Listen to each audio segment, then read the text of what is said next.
dad jiro oo Soomaaliyeed oo haddaba jira nabadaysan barwaaqaysanatiin Soomaali inteeda kalena colaad idin ma qabto wax kasta oo na dhaxmaray oo hore oo dhacay xanuun kasta oo hore la dhaafay wax kasta oo tabasho ah oo jirtay ma gooyso dhulka qaar kamid ah bixinayna in la yiraahdo marna ee aqoonsiyaan ka dalbanayna ma gooyso waxaan rabaa dadka Soomaaliyeed oo waqooyiga Soomaaliya degan inaan xusuusiyo taariikhda Itoobiya iyo Eritrea ay ku midoobeen iyo markii dambe meesha ay tagtay inta dadka Eritrea ay ku qaadatay midowgii Itoobiya ay la midoobeen iyo ogolaanshii Itoobiya ay ogolaadeen meesha ay ku dhamaatay iyo intay ku qaadatay wada la sahmiya meeshaas naga ma jirto dawladda Itoobiya waxaan leeyahay dadka reer Itoobiya mar walba darisaan ahayn ismaanaan dooran ilaaha daris naga dhigay waanan ahaan doonaa hal option aan qabnaa nabad inaan ku wada noolaanaan qabnaa option kale noo furan ma laha ayadoo duruufaha maanta geeska Afrika ka taagan ee cimilada isbedeshay climate change uu keenay dadkanagu ay la tacaalayaan ayada oo maanta la og yahay argagixisada geeska Afrika ka jirta dadkanagu inay la tacaalayaan ayadoo la og yahay badda cas ee hadda la hadalaya xaaladeedu sida ay tahay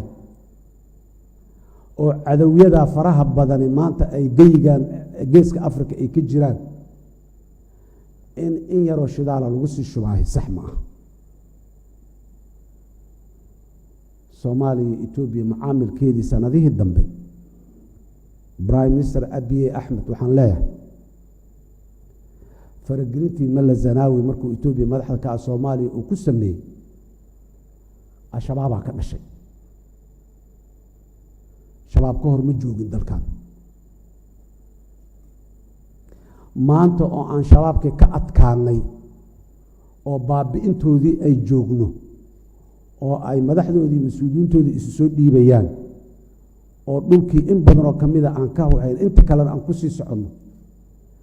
fursad kale in loo abuuro shabaabku ay soo istaaga xalaya ugu dambeysay degdegsiyo waad maqlayseen shabaabku waxay ku hadlayeen cali dheere xal wuxuu ku hadlayay waa maqlayseen fursad kale iyo slogan kale oo dhalinyaradeenna ama nationalists ha ahaadaan ama wadaadaha ahaadaan si uu u fogaaday lagu soo recruit gareeyay shabaabku ay ku helaan dhalinyaro badan oo ay soo xereystaan oo ciidan u noqoto ayadoo maanta dhalinyaradii ay ka soo wada tagayso arintan waa arin kale oo fursad kale abuurayso waay nama qabato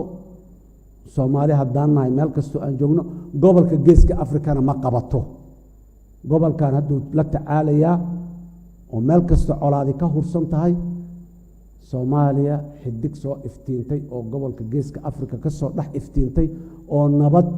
iyo maxaan ku deganaanshiyo u sii socota ayay ahayd waa ka xunnahay in ay arintaani soo dhacdo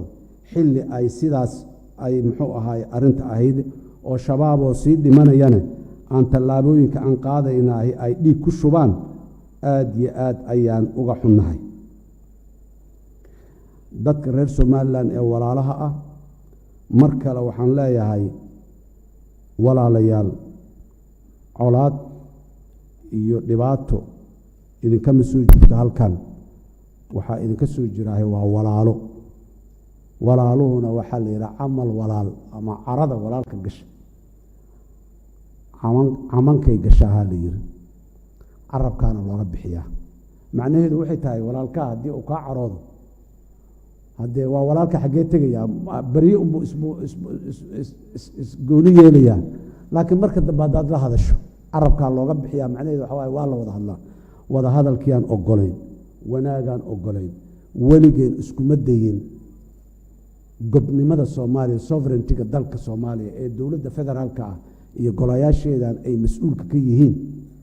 in lagu cadaadiyo wax loogu dhimo maxaan ku iraahdaa lagu waxay Somaliland weligan kamaanaan shaqeyn hadday colaadi ka dhaxdhacda dhaxdoodana mar walba hadalkeenu wuxuu ahay hal la dago hal la dejiyo hal la heshiyo oo hal la nabadoobo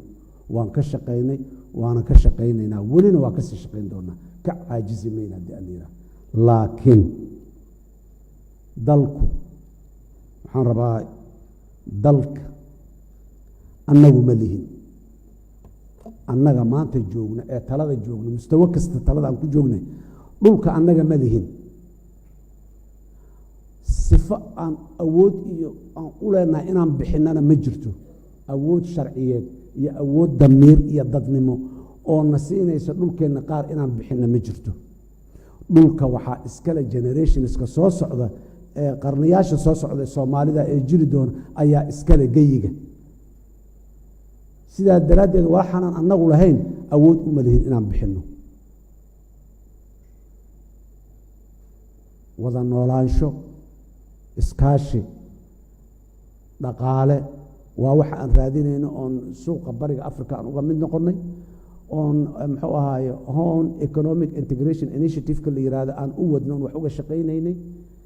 gobolkaana inuu wada barwaaqoobo oo maxaanku idhaahdaye wada nabadoobaan ka raadinayna aan ka shaqaynayn kamaanaan shaqaynayn inaan gobolkaas weynaan jiriyo hayna soomaaliya dhexdeeda inaan cunfi colaad ku soo celma rabno walaalayaal shalayna waa naga go'nayd maantana weli waa naga go'an tahay taako dhulka soomaaliya ka mid ah inay baxda ma ogolin sifo aan ku bixi karnana ma lihin annagu sidaan horeyba ummadda soomaaliyeed uga ballan qaaday haddaan madaxweyne ahay iyo haddaanan ahaynba taaka dhulka soomaaliya ka mida inay baxda waa ku celinayaa taaka dhulka soomaaliya inay baxda ma ogolin aan isku kaashanno dalkanaga inaan difaacano aan isku kaashanno inaan ilaalinno geyigeenna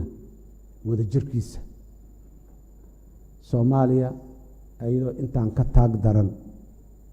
ay soo ilaashatay dhulkeeda caalamkana waa uga mahad celinaynaa nagu kaalmeeyey inaan dhulka ilaashanno